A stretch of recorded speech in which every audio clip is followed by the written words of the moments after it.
داود مثلا جد يا غانا ميجرشان جد يا غانا ميجرشان سياسة دارو ضمينا ومن ضمينا هينا جبهينا ما جافالينا jenaraal maxamuud maxamed xasan qaafow oo ka mid ah janaanada ciidanka xoogga dalka inta badanna taariikhdiisu ay ahayd ciidan ayaa iminka u soo jihaystay dhanka siyaasadda.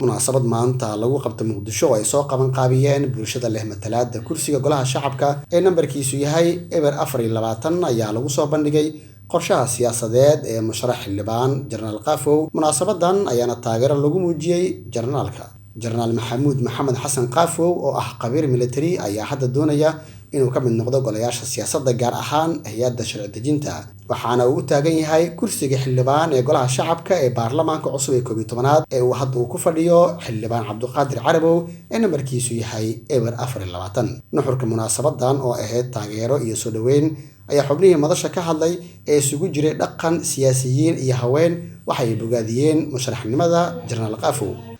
waxaan idinka codsaynaa raggiina iyo gabdhihiina dhalinyarada iyo khiyaarta fadhiya intaas madaxda kaloo joogta iyagana waa u baahannahay. waxaan leenahay walaalahaynow, mas-uuliyiinteeniyow, xildhibaankeenna iyo jananadeenna garabkiina allaha galo.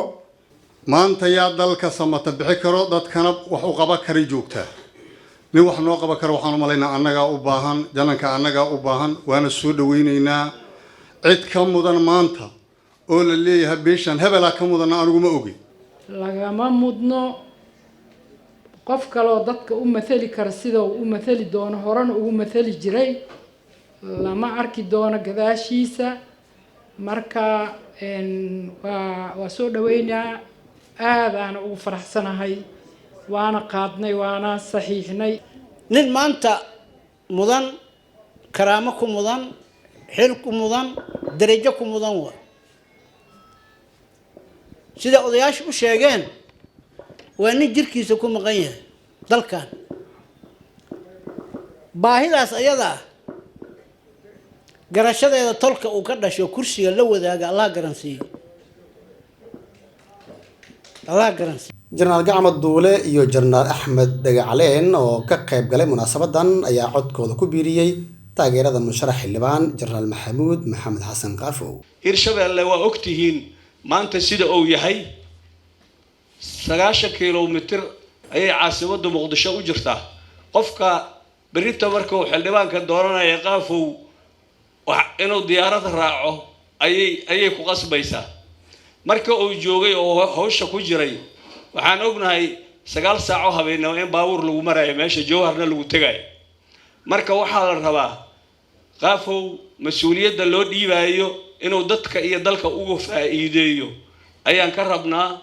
marka ahalada waxaan ka sugaynaa inay kursiga siiyaan si uu dadka iyo dalkaba ugu shaqeeyo. annaga ilaahay baar waaye ergaana ergada aan nahayna beesha uu ninka xildhibaan musharaxa uu ka dhashay erga u nahay yeesan idinka hoos bixin.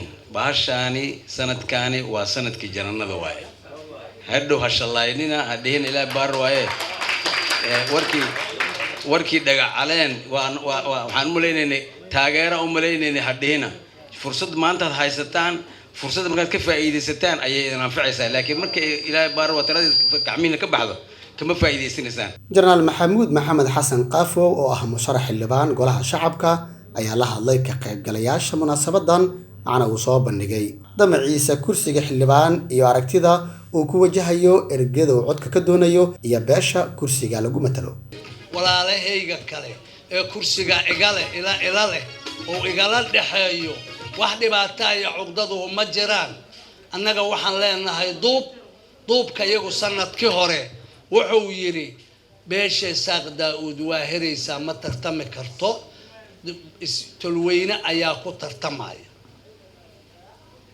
dadka isa soo sharaxay lacagta bixiyay ee loo yeeray faatixada loo akhriyey si miisaan loo qurux badan oo muxuu ahaa duubkooda iyo curadkeena iyo iyagoo isku jira Daa'uud isaga Yuusuf ay iga tacsiyeeyeen inaanan tartankaas ka qayb galin cidda tulweynaana loo daayo ehelkeena waa aqbalay ducadii waa qaatay bariga waxaan ka rajaynayaa ugaaskeena damaashu mar haday qabiil tahay duubaan leenahay duubka iyaga waxaan ka rajaynayaa iyo inta wax garata in walaalaheen tulweyne musharaxnimadooda gadaal ula naqdaan ayna kursigaas aniga igu sharfaan maadaama anigu markayga aan ku sharfay awalna aanan cidda ceeb u keeninin aad baan loo qabatay Salmaan Xaaji Axmed Raagi Soomaali Cable Muqdisho